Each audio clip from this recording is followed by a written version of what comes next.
Hello guys, welcome to my new blog. तर इथे मी बनवत आहे लाडू. दिवाळीला तर खूप जास्त दिवस झालेले आहेत, पण काही कारणामुळे आम्ही काही फराळ बनवलं नव्हतं. तर मी जास्त काही नाही, लाडूच बनवणार होते आणि शंकरपाळे तर मला टाईम नाही मिळाला, त्यामुळे मी लाडूच बनवणार. लाडू पण मी फर्स्ट टाईम बनवत होती. भीती होती मनामध्ये, जमते की नाही, पण आवडतात खूप तर बनवायचे तर होते. त्यामुळे मी इथे 1 किलो बेसन पीठ घेतलं आहे.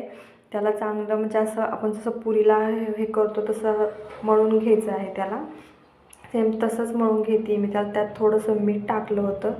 आणि आमच्या श्रीचा असं काही खेळणं चालू होतं. तो काही करू देत नाही, पण त्याला असं नादी लावावं लागतं कशाला तरी. तर तो खेळत होता आणि माझं इकडं पीठ मळणं चालू होतं. तर डाळीचं पीठ मळण्यासाठी हात जातं, कारण की त्याला आपण जास्त पतलं नाही करू शकत आणि लाडूसाठी तर थोडी पुरीसारखंच पीठ हवं असतं. हे त्याचं असं खेळण्याचं, याला कितीही खेळणे असले तरी याला ह्या डब्यांसोबत आणि ह्या क्लचरसोबतच खेळायचं असतं. त्याची ती खूप आवडती खेळणी आहे. तर त्याचं असं काही खेळणं चालू होतं.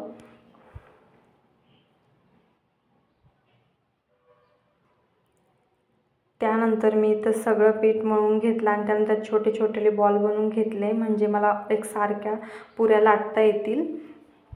तर मी सगळे बॉल बनवून घेतलेले आहेत. बनवते वेळेस एक मनामध्ये भीती होती की जमतं की नाही. मेन म्हणजे लाडूचं सगळं मेन म्हणजे पाक असतो, तो जमला तर ठीक आहे, नाही तर सगळ्या लाडूंचा पचका होऊन जातो. त्यानंतर मी थोडीशी इकडे बॉल बनवून घेतले आणि लगेच पुरी लाटायला घेतली.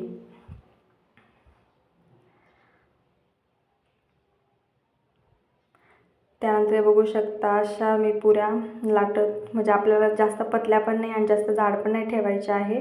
जशी आपली पुरी बनवतो आपण त्यापेक्षा थोडंसं हे ठेवायचं. इथं मी सगळ्या पुऱ्या बनवून घेतल्या. त्यानंतर कढईमध्ये तेल टाकलं आणि त्याला तळून घ्यायचं आहे.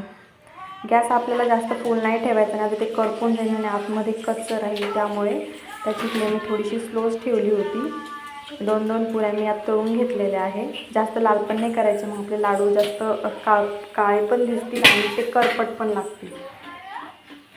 मी फर्स्ट टाईम बनवत होते, पण खरंच माझे लाडू खूप छान बनले होते आणि मला ते खूप आवडले.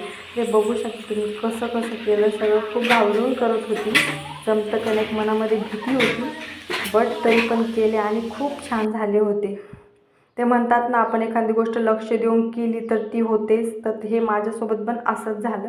तर त्यानंतर हे सगळ्या पुऱ्या मी बनवून घेतल्या आणि यांना बसवलं. यांना म्हणलं मला चुरून द्या. त्यांचं चाललं होतं की मिक्सरमध्ये छान लागत नाही, तर मी असंच चुरणार. जेव्हा त्यांना चटका बसला त्यानंतर ते मला म्हणले बाई तुझं तू कर. त्यानंतर त्यांनी जे चुरलं होतं ते मी चाळून घेतलं. त्यानंतर हे जे जाड राहिलं याला मी मिक्सरमध्ये काढून घेणार आहे, म्हणजे सगळं सेम दिसतं चाळून घेतल्यावर. म्हणजे लाडूचं टेक्स्चर पण छान येतं आणि दाणेदार आपले असे लाडू दिसतात. त्यानंतर हे सगळं चाळून घेतलं आणि त्याला हे चाळलेलं इकडं साईडला ठेवलं आहे. एवढं होतं. त्यानंतर हे जे बाकीचं आहे त्याला मिक्सरमधून काढून घ्यायचं आहे. सगळं बारीक करून झाल्यानंतर मी ते पाक बनवायची तयारी चालली होती माझी, कारण की चाचणी मेन असते. त्यासाठी मी ते इलायची आणि थोडासा अर्धा जायफळ किसून घेतला होता. त्यानंतर पातेलं घेतलं आणि 1 किलो डाळीसाठी मी इथे 2 ग्लास पाणी, म्हणजे अर्धा लिटर असं पाणी वापरत आहे. आणि ते प्रमाण ठीक आहे. मी लाडू कधी बनवलेले नाही, पण बनवताना खूपदा बघितले होते, त्यामुळे ते मला माहिती होतं. ठीक. त्यानंतर मी त्यामध्ये 2 ग्लास पाणी टाकून घेतलं आणि 900 ग्रॅम अशी साखर टाकली. म्हणजे 1 किलो, जास्त आम्हाला गोडच लाडू आवडतात त्यामुळे. आणि तुम्हीही बनवताना इतकी साखर टाकली ती पुरेशी आहे, जास्त गोडही होत नाही आणि जास्त फिके पण लागत नाही. तर मी इथं जायफळ आणि ती जी विलायची पावडर होती त्यातच काढून घेतली होती, म्हणून ते पाक तसा दिसत आहे. हे तुम्ही बघू शकता. जी साखर आहे ती पूर्ण त्यात टाकून घेतली. त्यानंतर हे जे काळपटपणा येतो त्या पाखेला, ते त्याला मळी म्हटलं जातं. त्या काढण्यासाठी मी त्यात 2 चम्मच दूध घातलं होतं, पण ते मला काही व्यवस्थित काढता आलं नाही. एवढं काही परफेक्ट जमलं नाही मला ते काढायचं. ते पूर्ण महिन्यात पाक आपला एकदम स्वच्छ दिसला असता, पण तेवढं काही जितकं काढता आलं तितकं मी काढलं आणि बाकीचं राहिलं ते म्हटलं जाऊ द्या. आणि त्यामध्ये इलायची आणि ते जायफळ घातल्यामुळे ते पण वरतीच होतं, त्यामुळे तेवढं काही दिसून येत नाही आहे. त्यानंतर असा माझा पाकला ते आपल्याला हलवत राहायचे, कारण की त्यात तो घट्ट बनू नये आणि खाली चिटकू नये म्हणून. तरी असे तार पडती असं चेक केलं मी. त्यानंतर मी त्यामध्ये 2 चम्मच तूप टाकलं. हे तूप मी घरीच बनवलेलं आहे. त्यानंतर असं तूप टाकून घेतलं त्यामध्ये मी. हे तूप मी घरीच बनवते, पण ते व्हाईटच दिसतं. तर यामध्ये नंतर मी काजू बदाम टाकून घेतले, मनुके टाकले. आपल्या आवडीनुसार आपल्याला जे टाकायचं आपण ते टाकू शकतो ड्रायफ्रूट्समध्ये. त्यानंतर हा जो पाक आहे तो थोडा थोडा टाकून घेतला. एकखट्टी कमी जास्त झाला तर जास्त पतले होतील म्हणून मी थोडा थोडा टाकून घेतला आणि त्याला चांगलं हलवून घ्यायचं आहे आपल्याला. तर चांगलं एकजीव करून घेतलं.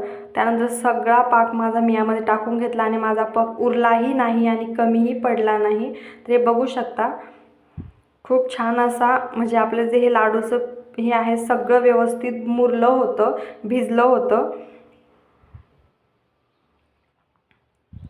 हे तुम्ही बघू शकता. लाडू जे आहे ते आपल्याला गरम गरमच बांधायचे असतात, कारण की ते बांधता येतात नंतरून ते खूप जास्त हाताला चिकटतात. मग आपल्याला तूप वगैरे ते बी यूज केलं.